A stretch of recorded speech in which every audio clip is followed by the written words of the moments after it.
how are you?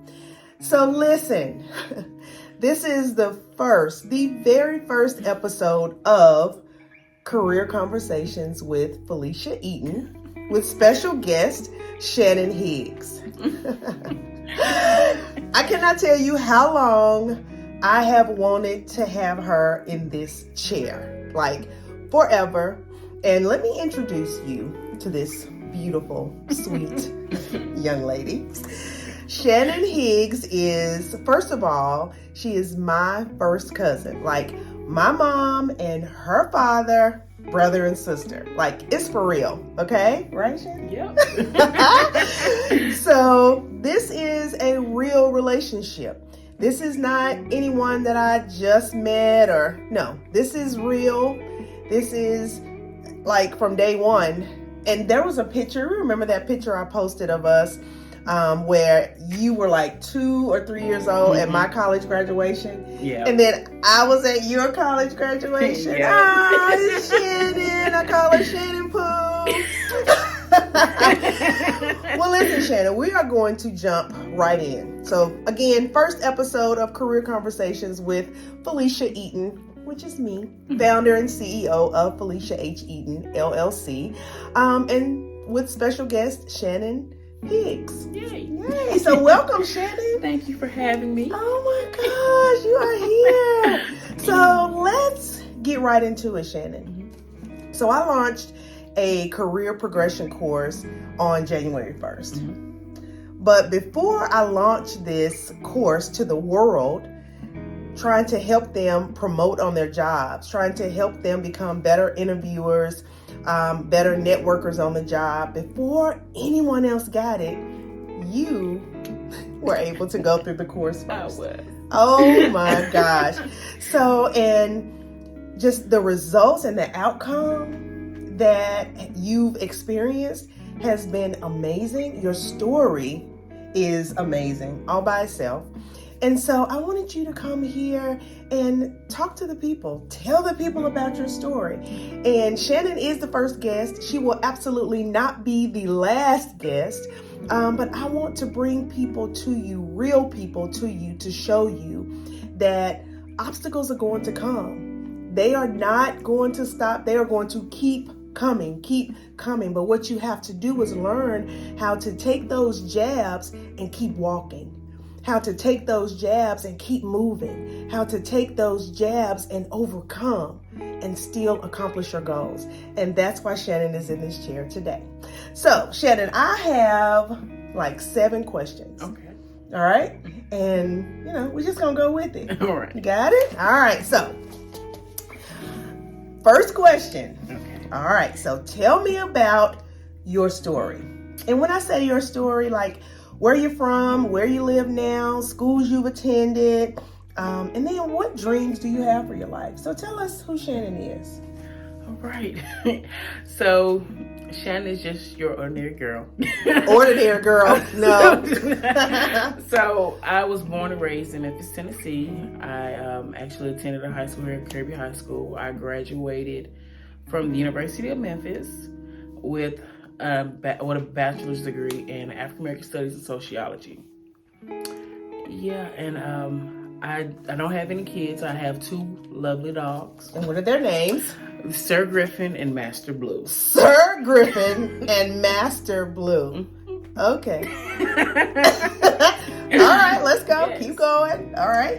And some of my life goals are to be my own boss one day, to become my own, be an entrepreneur, and to start a family and start living my dream.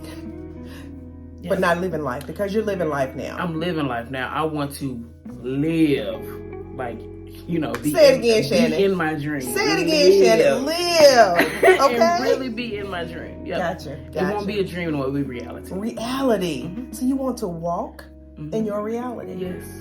I love it. All right, so how old are you, Shannon, if you don't mind sharing? I'm 30 years old. Okay.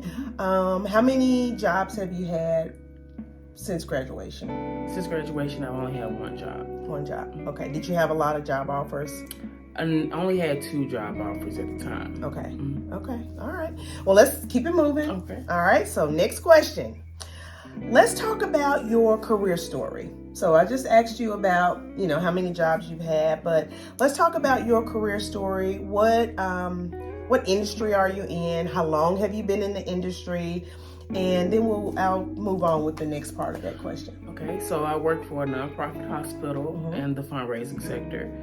I have been at that job for 5 years now, and I've moved around inside of my company for every year since I've been at the job. I've been in a different area of work. Okay. And so you have a lot of experience. I do. Okay. I do. All right. Okay. And what was the other question? I'm sorry. Well, you talked about how long you've been in the industry. So you said about 5 years. So let's get into, you've been with this company for 5 years. How easy or how challenging has it been to progress your career? At first it seemed easy because how I got into the field, I came in through an internship with this job. And so I was first placed on the phone as just a phone agent, recruiting events, and then I got placed into a special program because of my previous experience as an intern. Okay. And I thought it was easy at first. Everything was moving along fine, but I then found myself being boxed in and railroaded. Boxed in how? Boxed in by just being people thinking because of the department I work in that I wasn't capable of moving outside. Oh, so they didn't see your potential. They didn't see my potential. Okay. I wasn't capable of moving outside and moving to another area. Okay. And a lot of times I felt as though my opinion wasn't valued whenever I would try to move. And so right now, it had become a little stagnant. Okay. And moving was very hard to progress. So I really had to put myself out there to move. So you had to push yourself outside of your comfort zone, right? To even let people know that there were other things that you were capable of doing. Yeah. How do you feel like a lot of people get stuck in that situation? Oh yes, most definitely. I feel like a lot of people get stuck and people tend to stay stuck.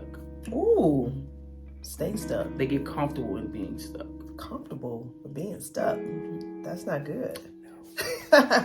So let's talk about it. So what was that turning point for you that made you say, okay, it's time to do something different. I'm ready to get unstuck? Because I feel like so many people get into positions like that where they get boxed in and they start to feel stuck, but they don't do anything about it and they remain stuck. And then before they know it, they wake up and they've been at a company, in a cubicle, on the phones for 25 years and it's time to retire. So what was that moment for you, or what was that experience for you that made you say, okay, something has to change?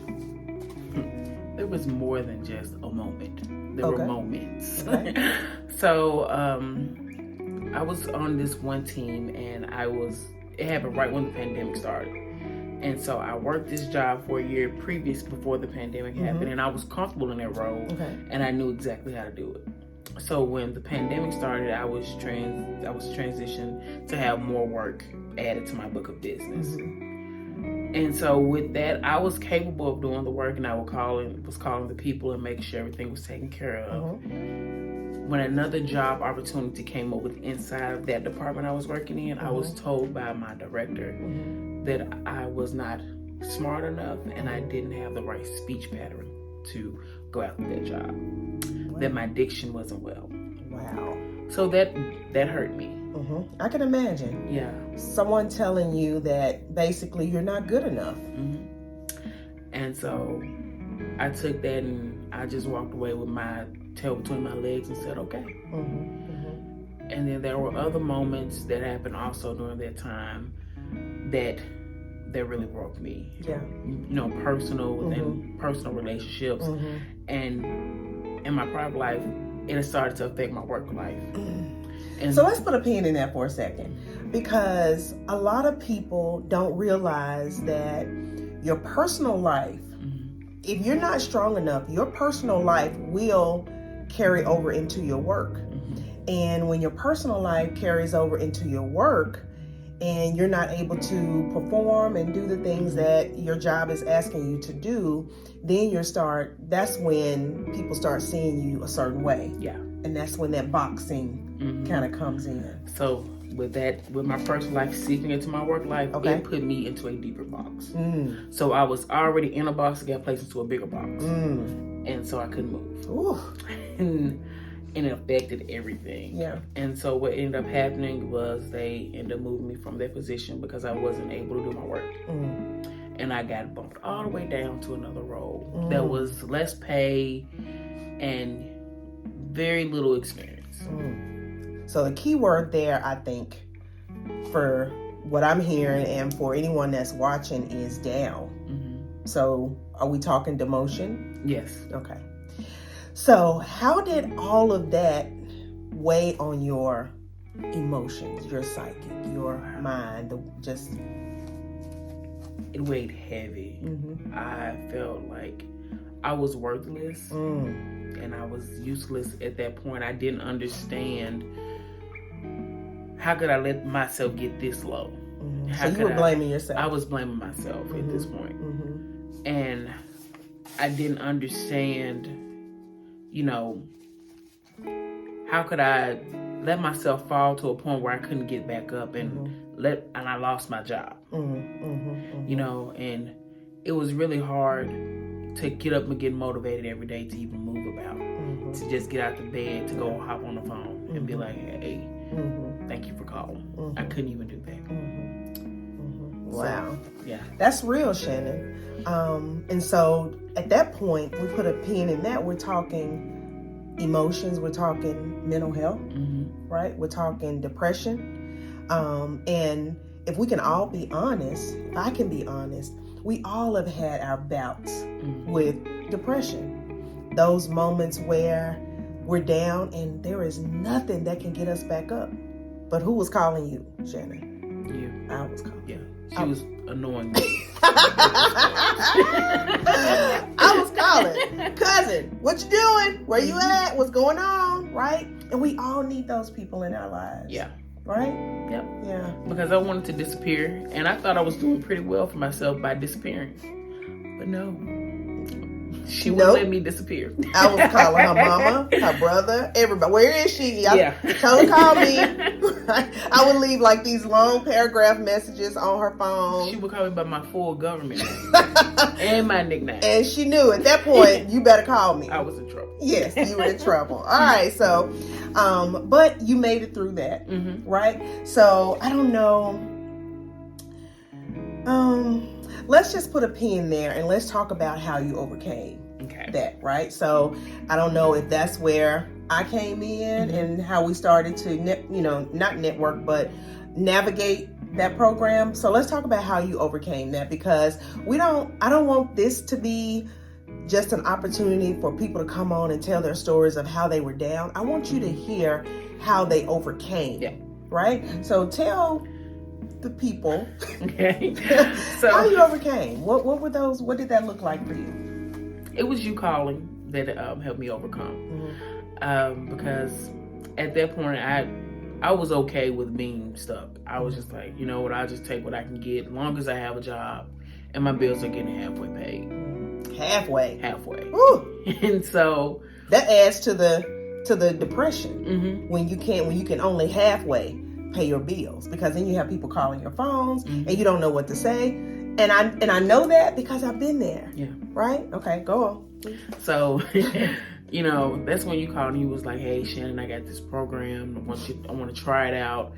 I want you to be the first one. I was like, really don't want to do this. I really didn't care, but I was like, okay, Lisa, anything for you, because I love you so much. And honestly, I did not want to do it. Yeah, I didn't. Yeah, but I'm glad I did because we talked about a lot of key things that made me really think about what I had to offer and really reevaluate the way I looked at my life and my career. And so, I'm really glad that I did it because I took a chance. Yeah. And it was one of the best decisions I've ever made. And I got a better job out of it. So So if you haven't seen Shannon's video on my YouTube channel, go check it out. It is so powerful. Like when she was recording that video, that testimonial, we were like crying. It was crazy. But if you haven't seen Shannon's testimonial, go now, like stop this video and then go look at Shannon's video and then come back to this video. Yeah. Okay. It is super powerful.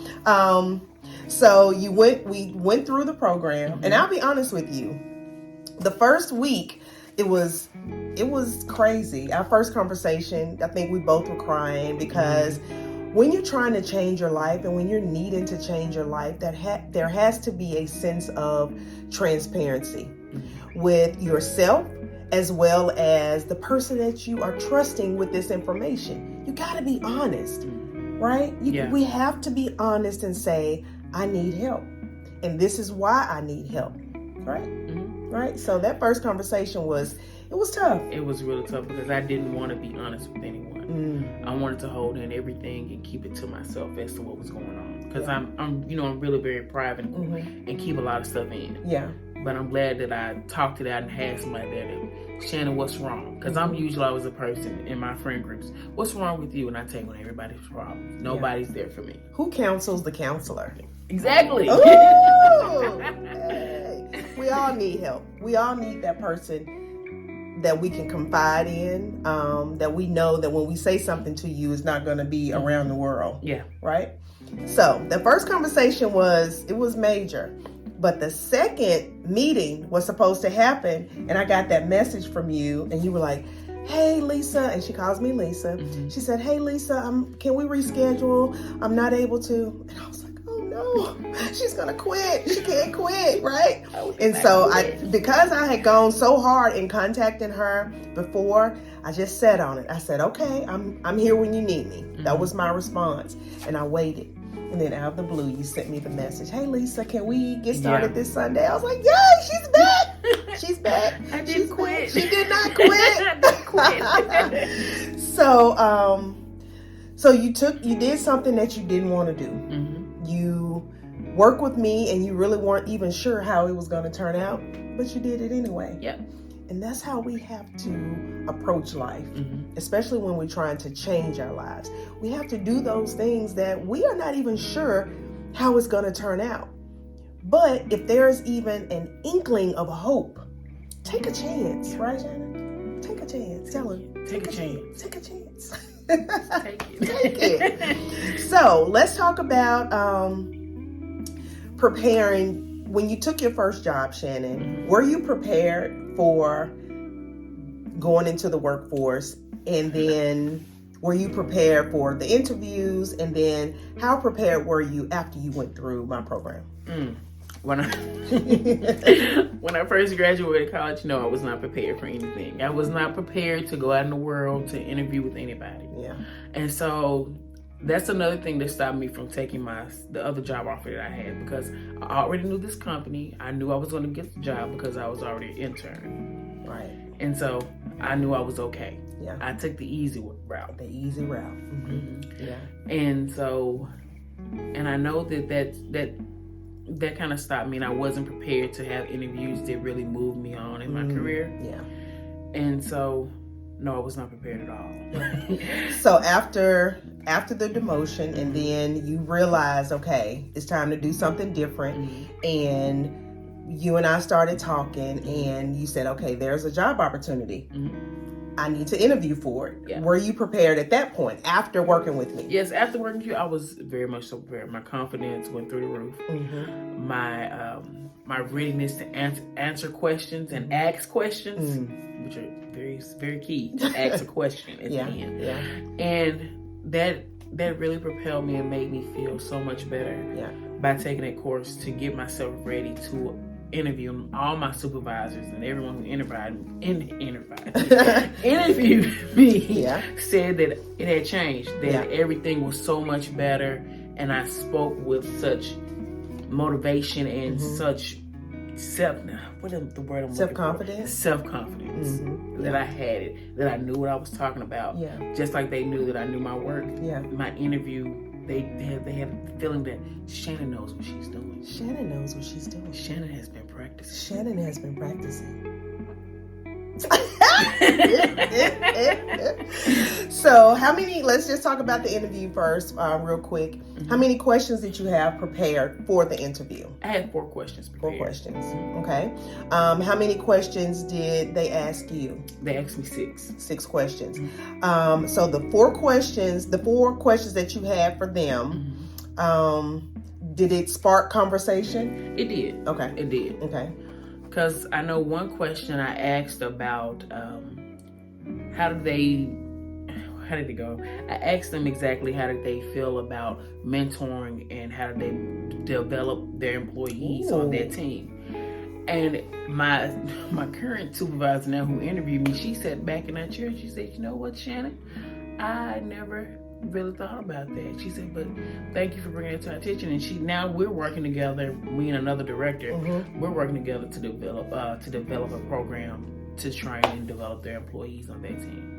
Awesome. Yeah, mentorship is very important. That's one thing that I really spend a lot of time on in my program, the online program, because sometimes you need to be able to talk to people who've already been where you're trying to go. Right? So mentorship is is key. It is key. So you felt, they asked you 6 questions, but I think during our time, I had given you 6 questions to prepare for, right? So when those 6 questions came to you, did you feel confident in the way that you were answering the questions using the STAR method? Yes, I was, because I never thought to break things down in the STAR method. Right. I just thought, hey, I'm gonna go in and I'm gonna wing it. I'm gonna be Shannon. Right. Being Shannon is not always bad. Not in the interview. Right, not in the interview. You can still bring your personality, but having a foundation such as the STAR method, it really helps. So let's talk about, I'll break down the STAR method real quick. So the STAR method is, what was the situation? What was the task that you were given for that particular situation? What were the action steps that you took to accomplish that task? And then what were the results, right? But in my program, I'm teaching you to go beyond that. So you're telling them what were the results, but now take it a step further. Let them know, what did you learn from that entire situation? And then how will you apply what you learned to their position if they hire you? Woohoo! Now, is that how you answered the question, Shannon? Tell them, is that how you answered it? Yes, it is. That is exactly how I answered the question. That's awesome. But being prepared like that, I'm sure that it really gave you the confidence that you needed. It really did. Because it also showed them, like I said, it showed them confidence that I knew exactly that I was able to be an adult and accept my flaws and accept where I made mistakes at in my work. Yeah. And saying that, hey, I know I made this mistake and I'm willing to learn from it. And so that's something they all said that separated me from the other people they interviewed at the time. Yeah. Is that I was my willingness to say that what I learned and how I can apply it to my new job. And that's key. You know, a lot of times when we make mistakes, we don't often want to admit that we've made mistakes. But if you admit that you have made a mistake and you're willing to ask, how do I change this? How do I correct this? How do I move forward and do better? People are more willing to work with you. Let me say that. They're more willing to work with you and promote you and hire you if you're willing to accept responsibility for your actions. Yeah. Cool. Very cool, Shannon. On to the next question. So next question. What have you done and what are you doing right now to advance your professional development, your professional career? What are you doing right now? Ooh, I got a mentor. Okay. I got a mentor in my job. All right.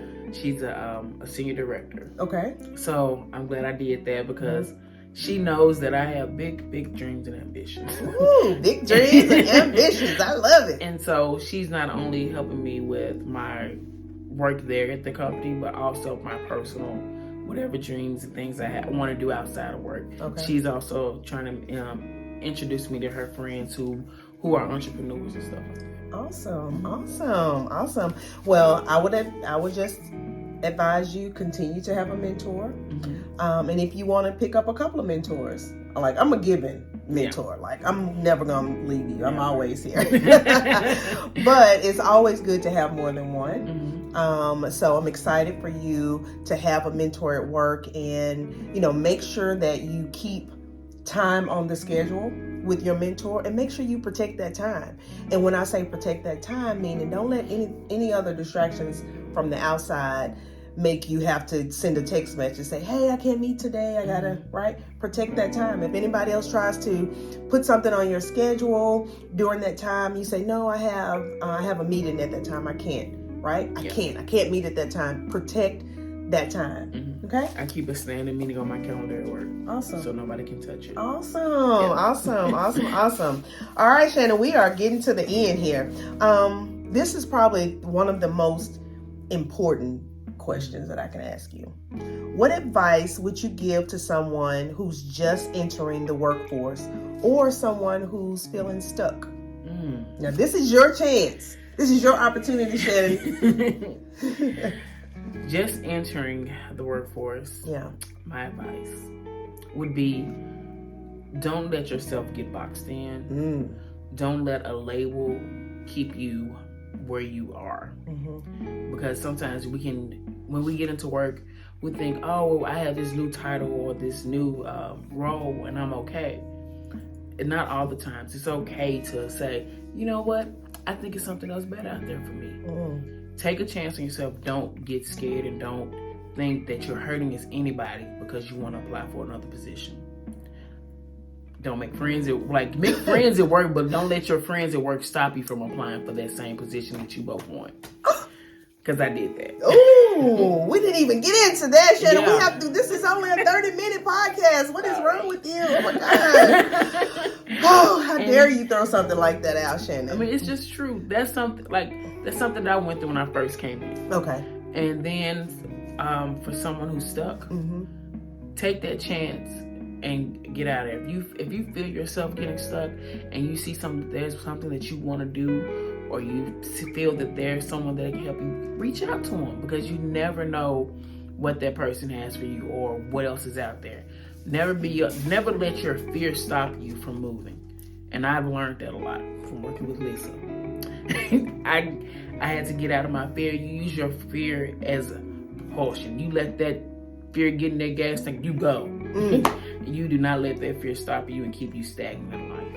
Use your fear as a footstool and you step on out. Get your faith. You got this. I want to have a bottle of water because I need to put this fire out. You're dropping fire bombs, Shannon. I'm trying, Last question, Shannon. But I feel like you just answered it, but I have to go here. What life advice would you give others who are afraid to change their lives? Don't be afraid. Don't be afraid at all. Take that chance. Life is all about taking chances. If nobody took a chance, we'll all be in the same room. So go out there, because you never know. If you take that chance, you could hit your first million. If you just used to getting dollars, take a chance. Take a chance, because you never know where that chance might lead you. My mom always say, one door closes, 3 more open. How many doors closed? One. And then how many will open? 3. Ooh, Shannon, this has been an absolute pleasure. I'm so proud of you. I cannot wait to see where your future takes you. Our conversations that we have over the phone, in person, are so motivating to me, and I'm just super proud of you. I really am, and I want to encourage you to keep moving, to keep moving, and never stop. And I think you've learned all the lessons. You've learned all the lessons, and it is only up from here. Yeah, only up from here. Listen. This interview, this is when Oprah calls. I'll call you when she calls, because she's gonna call. Hey, Oprah. Hey, Oprah. Hello. Listen, thank you all for watching. This is my little cousin, my younger cousin, my boss cousin. Oh, your boss, Shannon Higgs. My name is Felecia H. Eaton, and I am here to encourage you, just as I have encouraged Shannon. Whatever you do, get up, keep moving, and do something to change your life. That's it. Thank you, Shannon. I love you. Thank you.